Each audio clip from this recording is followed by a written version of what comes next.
يا مرحبا ترحيب كادي وريحان،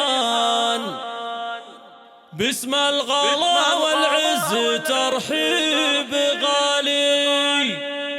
يا مرحبا والمحفل بنوركم زان، حي الضيوف الطيبين الخصالي،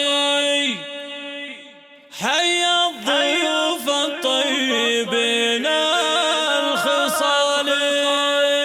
يا مرحبا ترحيب كادي وريحان، باسم الغلا والعز ترحيب غالي. يا مرحبا والمحفل بنوركم زان، حي الضيوف الطيبين الخصالي. ترحيب تترادف بعذب الالحان، ومن الشعر تختار عذب الجزالي. باسم ام ناصر مرحبا عد المزان، في ليل فرحة اخته اغلى الغوالي. ترحيب ام ناصر لها الجود عنوان، يا مرحبا بدار الكرم والمعالي. ليلة مها ليلة فريدة بالازمان، فيها يطيب الانس والاحتفالي. بها العروس اللي بها الحسن فتان، شيخة معاني الزين وام الجمالي. واللي لفهم قدرهم عالي الشان، يا مرحبا تنعاد اول وتالي. وخواتها منهم ترحيب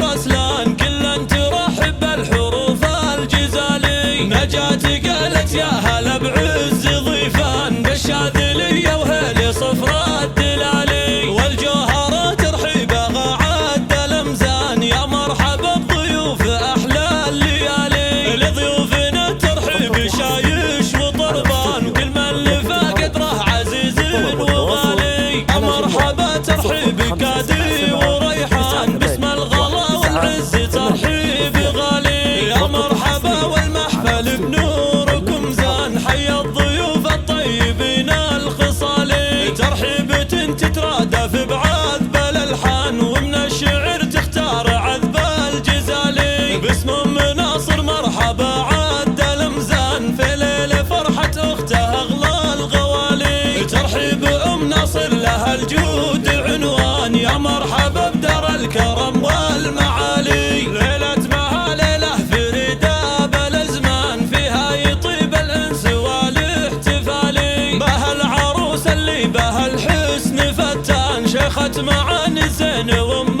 الجمالي. واللي لفهم قدرهم عالي الشان، يا مرحبا تنعاد اول وتالي. وخواتها منهم ترحيب رسلان، كلا ترحب بالحروف الجزالي. نجاتي قالت يا هلا بعز ضيفان، بالشاذلية